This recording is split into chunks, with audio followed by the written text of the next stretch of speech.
Thanks, guys. Thank you for having me back, Dr. Anwar. And thank you to all the esteemed staff members and folks out here, and of course, students. 25 years ago, I was sitting right there. In fact, this room wasn't there. Trust me, it wasn't there. You guys are so pampered, really pampered. And then 25 years ago, Dr. Anwar told me, you just do your homework, Cyrus, and you'll become a CEO, I promise you. And see, it happened.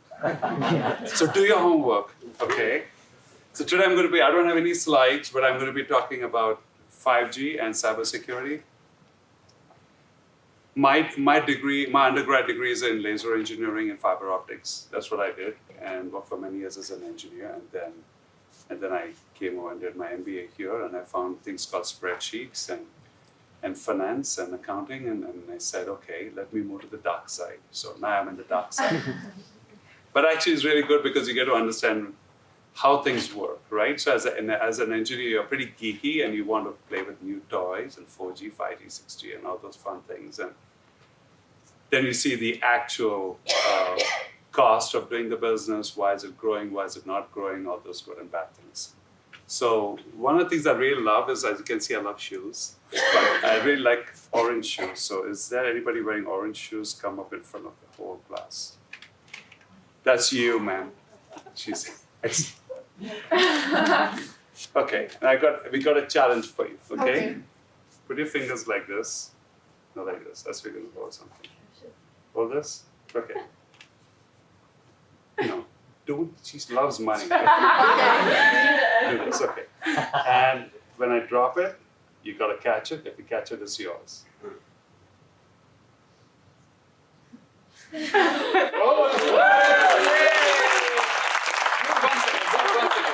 This is what happens when your brain is nice and young. For us old guys, it's like, oh my God, try it again. But she got it. I'll give it to her, don't worry. She'll even get interest. So the reason she got it, I'll tell you why, because this is a $5 note. I was asking for a $1 note. There's a difference between a $1 and a $5 note. And let's try it again anyway. So let's bring it out. She's so close to it, it's like, I want that money. Okay, open your hand a little bit. No, what I did was actually, here you go, ma'am. I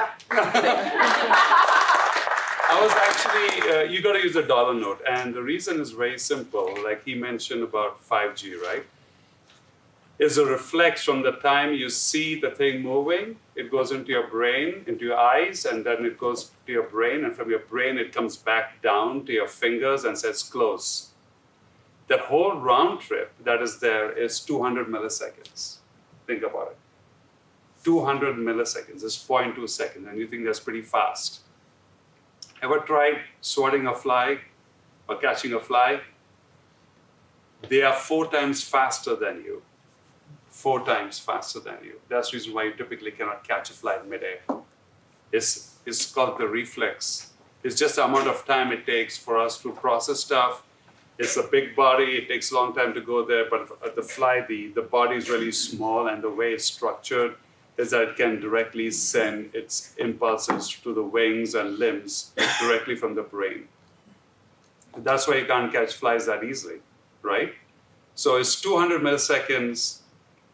In 5G, it is 1 millisecond. 5G is 200 times faster than what you were doing right now. That's how fast 5G is. I mean, it's game-changing, absolutely game-changing. Now, therefore, you have to couple up, and one of the things is, how many of you folks have driven a Tesla on Autopilot? One day you will, I promise you will, right? Because almost all cars will be like that, right? And those cars are now able to drive by themselves, and they're surrounded by regular cars like the cars that we have, right? But imagine if all the cars were autonomous, and you were driving, say, from Amarillo, and you're going to go to Dallas, Texas. And you put it in there, say, Dallas, Texas. The car is constantly pulling in information from the internet or from whatever database you have to say that there's a car now coming from Lubbock, Texas, that's going to get onto the freeway at exactly this 100th of a second based upon the way that person is driving, weather conditions, road conditions, and everything, and we are going to intersect each other after an hour and a half unless I move back one lane and this person moves another lane. That is a level of computation that will be done. So a guy who just left his house in Tyler, Texas, and East Texas, that car will start watching out for all cars that within the next 3 hours that's going to intersect his car. It'll be done automatically, and you'll be sitting in the car and just reading a newspaper, and it'll all be calculated real time. Now imagine you set up 2 cars. Imagine thousands of cars going in thousands of directions and people changing their mind at the last minute. Oh, let's pull over for a Starbucks. All that is taken into account. That's the reason why you need that latency. Latency is basically the gap between the time you trigger something and from the time something happens. So you can see the difference. I mean, it's going to be 200 times faster. This is 5G. 5G is basically made for a couple of things, 2 things. One is to accommodate a lot more devices, right? So you go home, you have 4G at home. Have you noticed that once you have more than like 4 or 5 people watching Netflix, everything starts becoming really slow, right? There's only so much juice, if you may call it, coming out into the system, right? Is the amount of concurrent streams goes down. And then the speeds goes down for each concurrent stream. So each person starts seeing degradation because you got another 4th person and a 5th person. There's a thing called quality of service and all this other stuff which I won't get into. But the important thing here in 5G, you can have 100 times more people watching Netflix in your home and all of them with the same level of quality of service, right? So a typical high definition 4K movie, if you download it over your current 4G or Wi-Fi network, it'll take maybe around 10 minutes, 7 minutes. 5G networks, 4.5 seconds. Think about it. That's how fast you can download it, right? So that's important, is number of people watching 5G at a certain time, and then the other one is the quality of service and how fast these things can happen. So basically, you're looking at the future of everything going on, like you mentioned, on IoT, which is Internet of Things. So your IoT is your toaster. It's anything connected to the internet is called IoT. It would be IoT and the Internet of Things. And so are things like your watch. And then there's going to be a blood pressure monitor on you, and there's going to be a blood sugar monitor on you that's constantly giving you information. And the billions and billions of bits and bytes of data that is coming through, and you have to analyze that, or else your car is going to crash. No, really. I mean, you're going to be totally hands off the front wheel because there's no way that you can manage all these things in the future. Right now, the way you should ride on I-27 is, you know what? I don't care. I'm going to dare this guy. I'm going to tailgate him till he moves, till he moves, till he moves. That car in front is not going to care whether you're tailgating him because that car has got no emotion. Think about it. Think about it. A lot of things will change in the way you will drive your car, and all you guys are in an age range where you will see that future happen. It'll be a reality. And what will be even more of a reality is when a 20-year-old today is going to be 80 years old tomorrow, that will be the only way you will know your world. You will forget about this world that you're currently sitting in, turning on the car keys and hearing that big gas engine revving up. That's all gone, right? It'll be like the days of the buggy. And it'll be at a time when you would be 80 years old and you'll be, thank God this was invented. Now nobody has to drive me to work or drive me to the bazaar or drive me for a movie, right? Just pick up the phone or just think about it, and next thing you know, it'll be there. So all these things are enabled by a thing called by 5G, 6G, 7G, whatever is going to come out in the future. And they're going to be married with a bunch of things. It's not only just speed and watching movies and cars being autonomous and working with each other. It will actually help your quality of life. It truly will. It will even create things like genetic engineering changes for pharmaceuticals. Now you go to Walmart to go and get your Z-Pack or antibiotics because you have a cold or something like that. Very soon, the moment your body detects that's happening, that information will be sent via a high-speed wireless connection like 5G or something else in the future. And they would actually make a special variation of the Z-Pack or the antibiotic pill based upon your genetic marker. That's why you say, like, I've been on antibiotics for 3 days and nothing has happened. I'm still suffering. Well, this guy, he just took one pill and he's feeling much better. All those quick calculations will be done in a microsecond by quantum computing, and I'll get to quantum computing pretty quickly. And that'll be done before you even reach your Walmart pharmacy or wherever it is, or unless they come to your doorstep. But it'll be something which is designed just for you, your genetic makeup, your ethnic background, your age, your diet that you've just been having for the last few days. So it's the most potent medicine that you could ever have. See how much the world is going to change. It is happening. It's happening already right now. It's happening in labs. It's already been in FDA prototypes. So that's going to become a reality. And soon it's just not going to be just speeds. It's not going to be just autonomous cars. It's going to be all these type of things. Your life will change. I guarantee you that. You'll have no option. Like my dad keeps saying, I don't want all this stuff. Like, no, Dad, sorry. The train has left the station. You got to use it, okay? So that is the future of these type of technologies. So 5G is something which is going to be common. I remember I launched 3G with the old singular wireless, which is no longer there. It's I think that was 2001 in 33 states, and it was fantastic. We got the flip phones with the small cameras in them. There were no cameras before, right? I know you guys don't remember those days because you all didn't exist. But eventually, you're looking at a lot of information going through the system. And now we'll come to the second part of the information that's going through the system, and that's for cybersecurity. So just to introduce myself, I am the president and CEO of Sympatico Systems. It's a cybersecurity company based in Lubbock, Texas.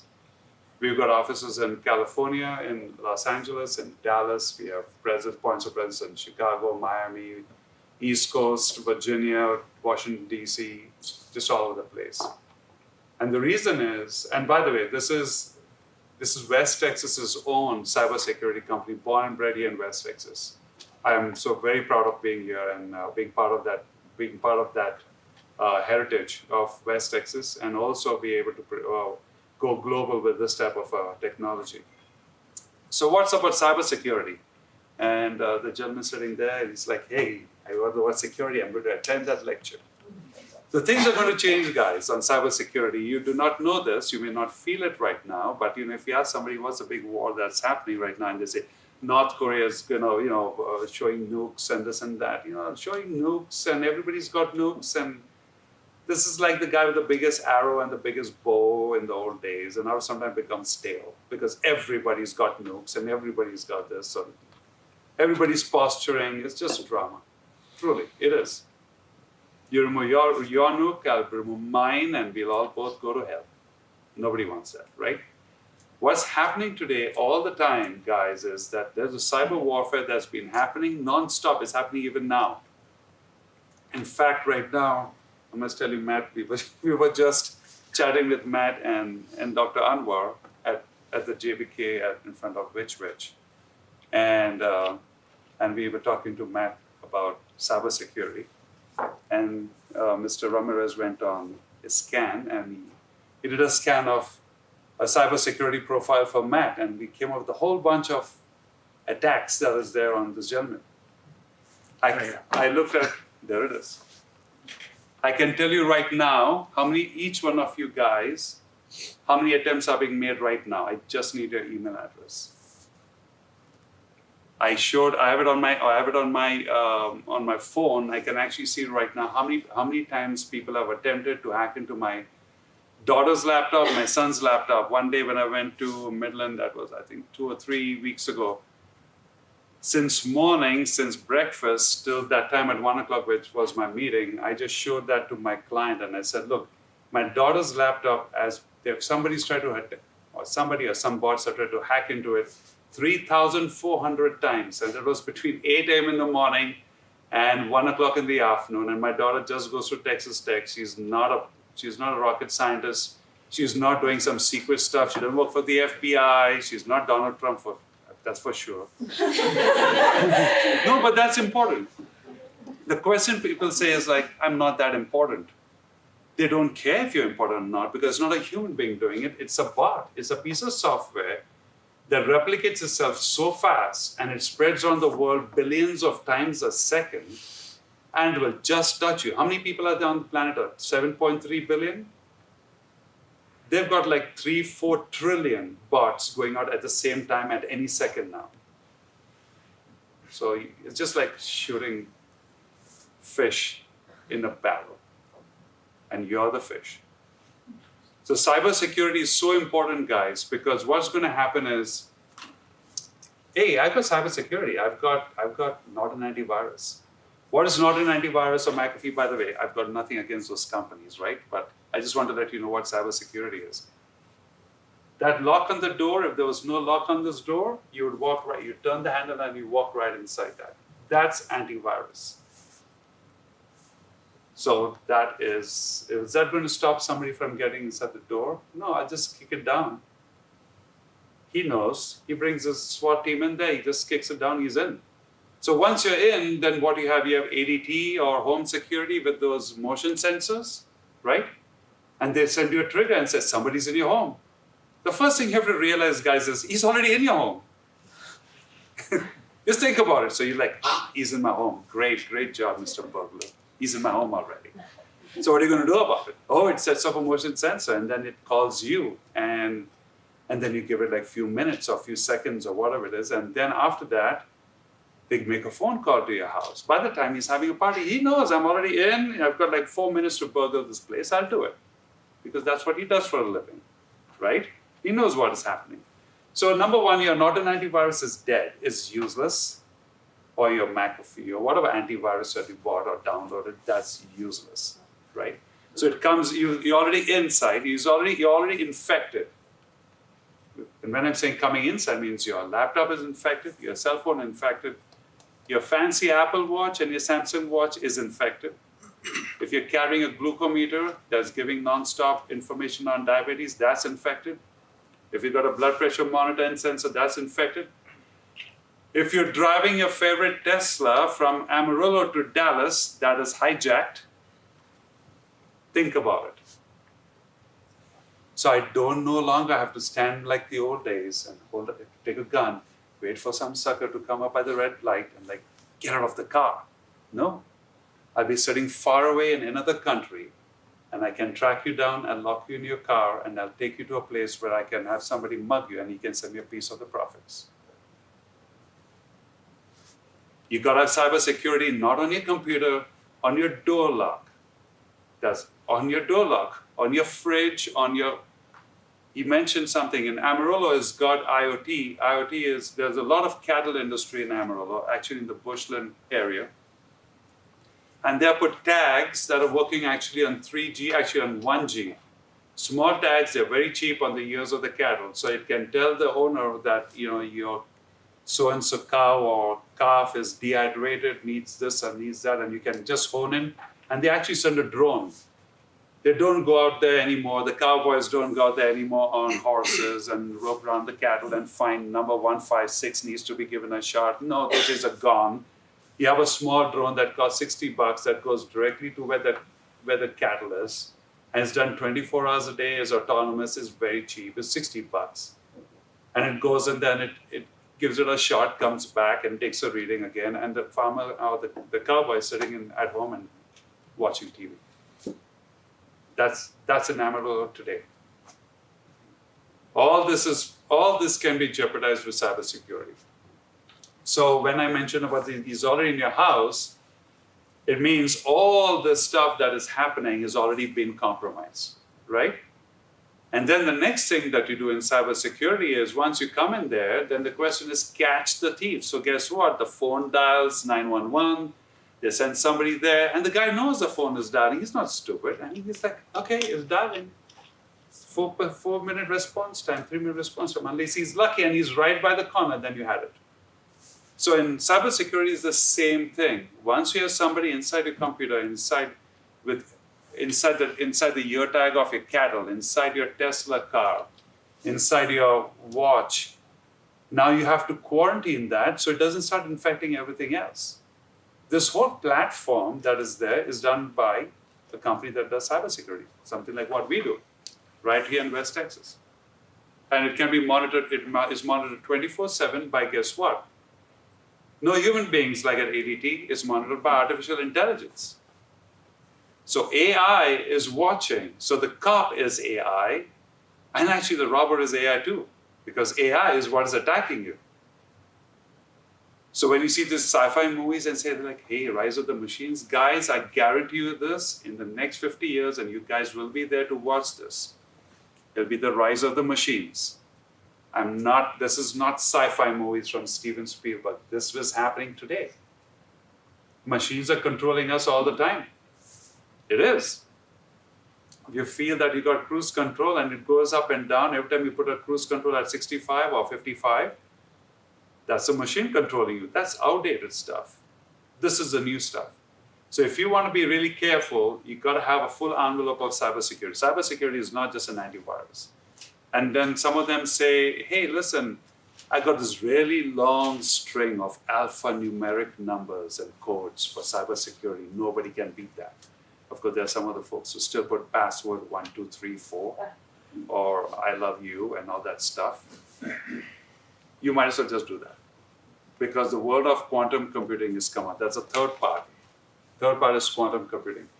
Quantum computing, if you have a string of 26 symbols, alphanumeric symbols, spaces, hashes, all that stuff, it takes around 5,000 years today of computing power to be able to crack that. Up to 5,000. Statistically, nobody sit there and calculate for 5,000, but statistically, it takes 5,000 years to crack that code. In quantum computing, it's cracked in 4 seconds. So what are you going to do? You're going to put a password that is 5,000 characters? No. So things are changing, guys. Your complex passwords are going to be useless. Quantum computing will take care of that. In terms of security, cybersecurity is being run by AI. The good guys are AI and the bad guys are AI. So it's going to be, and what is AI and what is artificial intelligence? Guys, it's very simple. It's pure math. 25 years ago when I came here, there was a Dr. Kelley who was heading the computer science department. There was one of the professors who taught neural networks at that time. It's the same thing. We're going back to the basics of mathematics.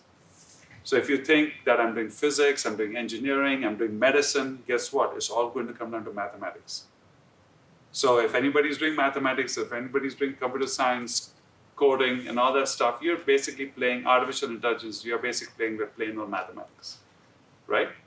So what I'm trying to get back here is, do not think that what I'm learning in college is going to be outdated. The basics are the basics, guys. It's the fluff around it that changes with time. And now things have become a lot more complicated, and complicated in terms of mathematics. Whether you're doing medicine or engineering or whatever it is, you're still back to mathematics. So focus on your time in college. That's really, people think like, oh, going to college is such a waste of time anymore because I can just go and make money. I can open up a startup. God bless you if you can do that. But for the regular folks who don't have that much talent, you have to be very relevant a few years from now. So pay attention to what's happening in college. You got the world at your fingertips. You got the internet. You got cell phones, mobile phones. You got high-speed internet. You got 5G. You got wonderful things happening to you. Be careful while you're on the internet.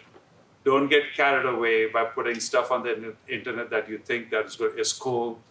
It's all going to be profiled against you one day or the other. The only time you're going to worry about something is against you. Something is for you. You're not going to worry about it. And it will remember you. Artificial intelligence does not forget. Because every second that passes, every microsecond that passes, it's learning, it's getting smarter. It's happening today, it's been happening for the last 4 years or 5 years. IBM, Google, Microsoft, all of them have it. They call it deep mind and other things. So we in Lubbock, we use artificial intelligence and we track everything that's happening all the time. Just a last example. Typically, when somebody infects your computer, your phone, your watch, or whatever it is, it stays dormant for around 272 days, 250 to 272 days. If I'm going to hack into your computer, I'm not going to make it very evident for you that I'm in there. I'm going to sit there for 3-4 months, and I'm going to mine all the information systematically. And what's the information? Hey, you sent an email to your brother. Okay, let's go and check out his credit card. So you send an email, it's infected, goes to your brother, to your sister, to your friend, dog, cat. Everybody gets that information. Anybody's connected to your fridge. There's a time when I can lock you. I would be able to lock you inside your house. If you cannot leave mechanically, we can lock you inside. You be locked inside your house. You can turn up the heat, make your life very miserable for you. Basically, I made your house your own prison. I imprisoned you in your car, in your house, and I can shut down your garage door opener. I can shut down your phones. I can do all this. I can wreak havoc, and it's all for free. You don't have to pay a lot of money for this. That's the worst part about this situation. So be very careful about your security. That's really important. It's going to be mainstream. In fact, even if you're dating somebody who doesn't have cybersecurity, don't date her.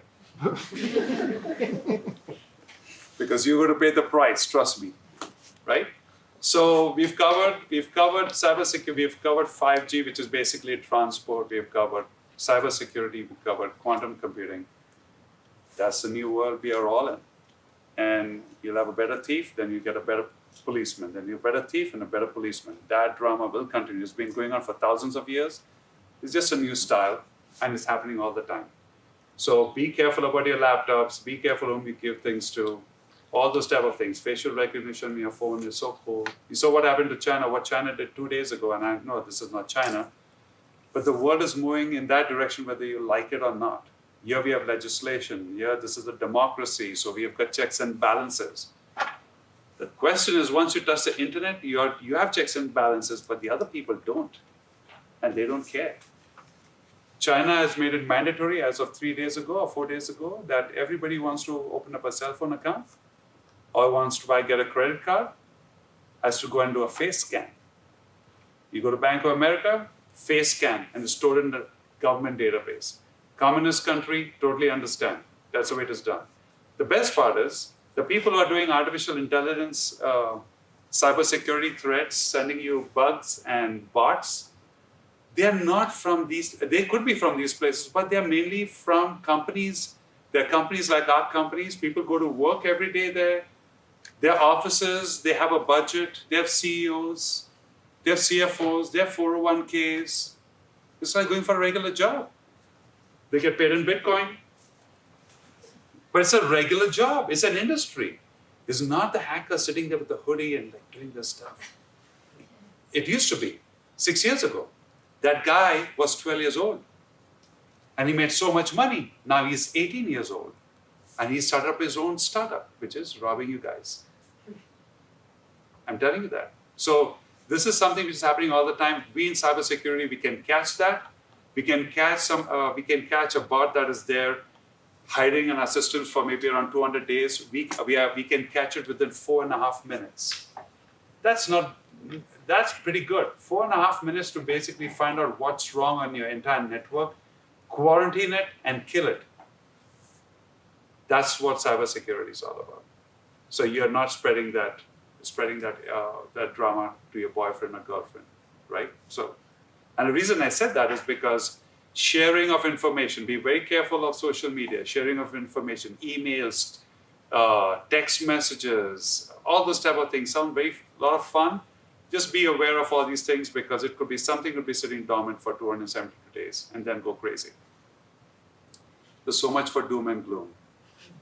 But bottom line of this is you've got to understand what is there in cybersecurity. I mean, these are the type of things. Cybersecurity is important because if you don't have that, you're exposed to those type of things. It's just like having a police force.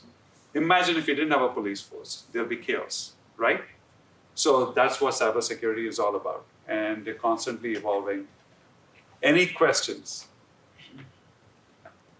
Anwar, Yes, sir. how do you think blockchain technology may Good question. play into cybersecurity? Good question. Actually, 2 years ago, I did the same lecture on blockchain and AI. And Blockchain is a process that automates a lot of things, which will necessitate fewer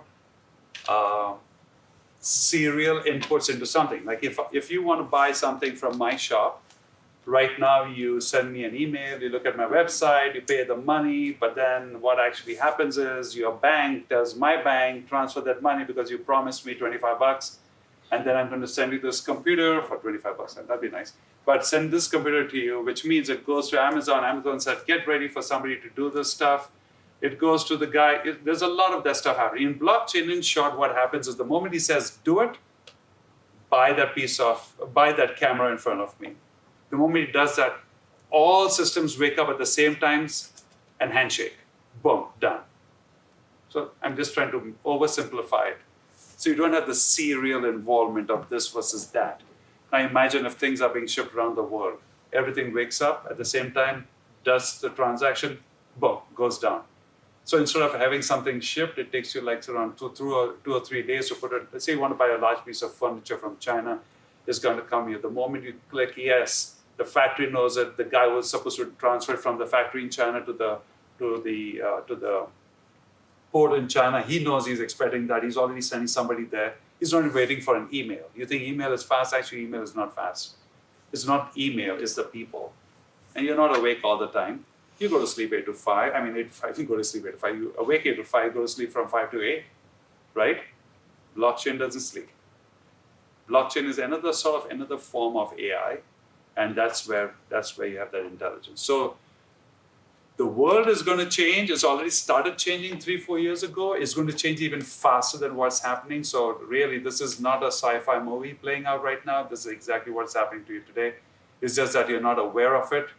But unfortunately, when people get aware of things like cybersecurity threats, is when it's already too late. Then it becomes expensive to deploy. So just practice good hygiene. That's what we call it. We call it good internet hygiene.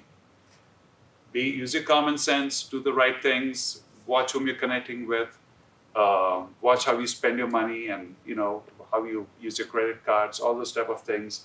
Use common sense. You see, Cyrus said, send me $100,000. Now, of course, you laugh at it. But trust me, there are people saying, can you please open this and approve it, Cyrus, for me? And I'm thinking, this is not an email that needs to come to me. The moment I became CEO of the company, I already started getting hit by all this stuff. They're having some fun. Oh, cybersecurity guy. Okay, let me go and steal his money. Right? So just remember, practice good internet hygiene. It's very important for the future. Cyrus, one quick question. So, Matt, I think you may also know the answer. So, is it a 5-year cycle or 10-year? So, we'll be going for 6G, 7G, 8G.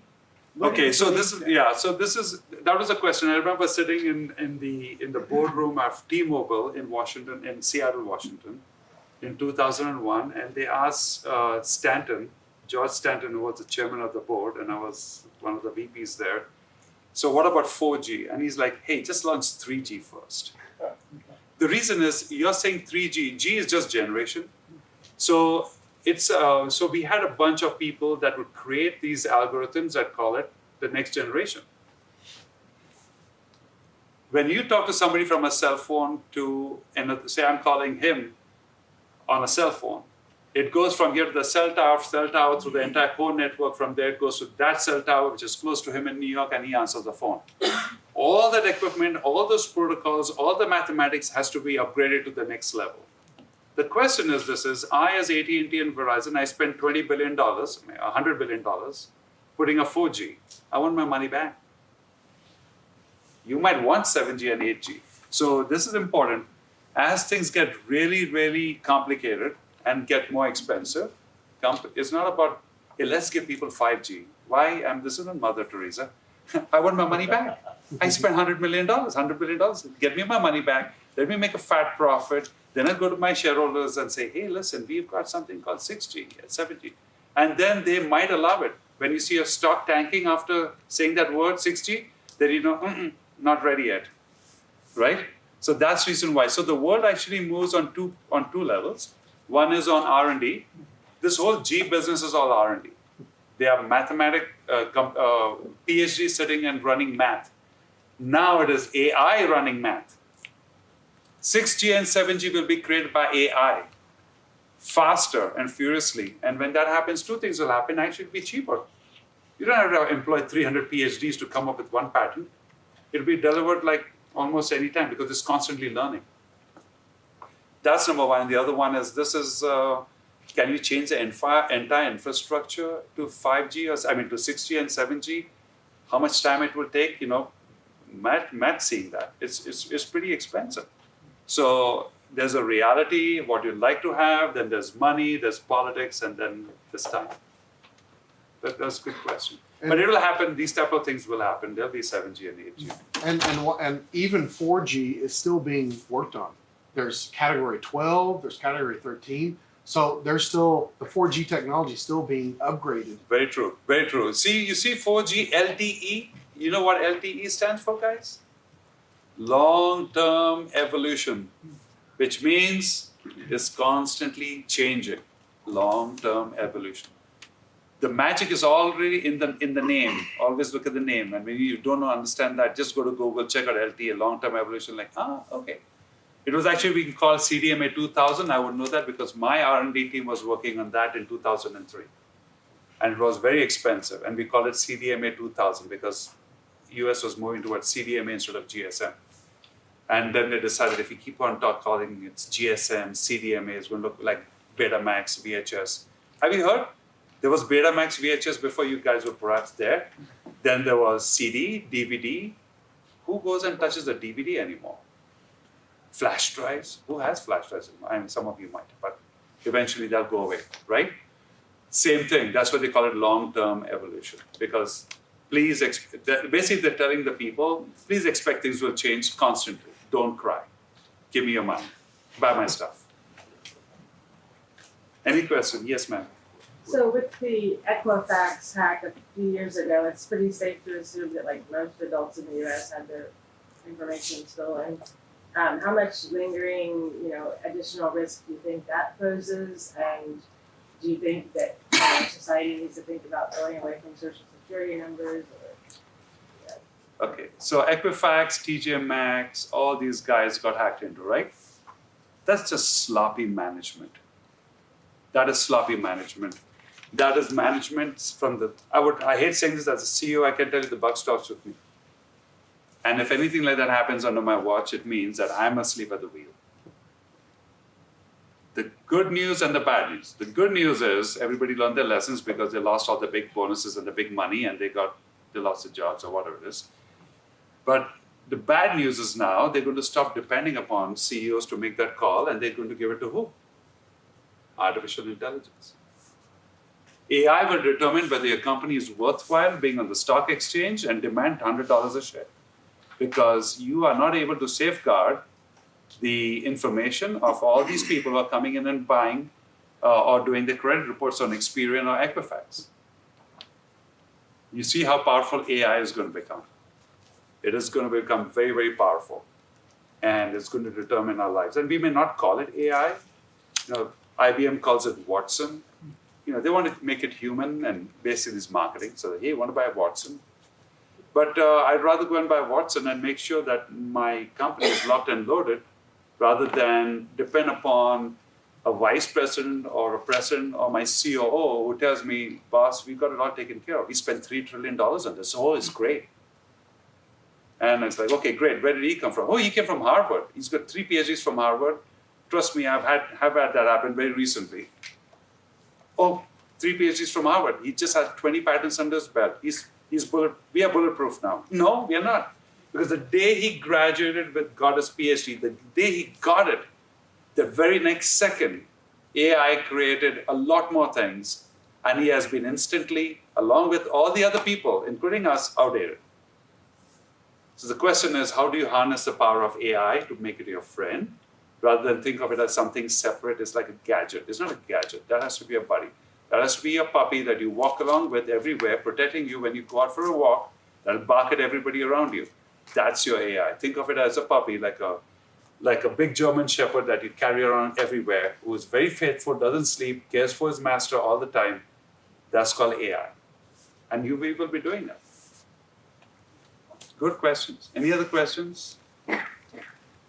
They're like, enough of doom and gloom, Cyrus. Stop it. Stop it. Before, Thank you.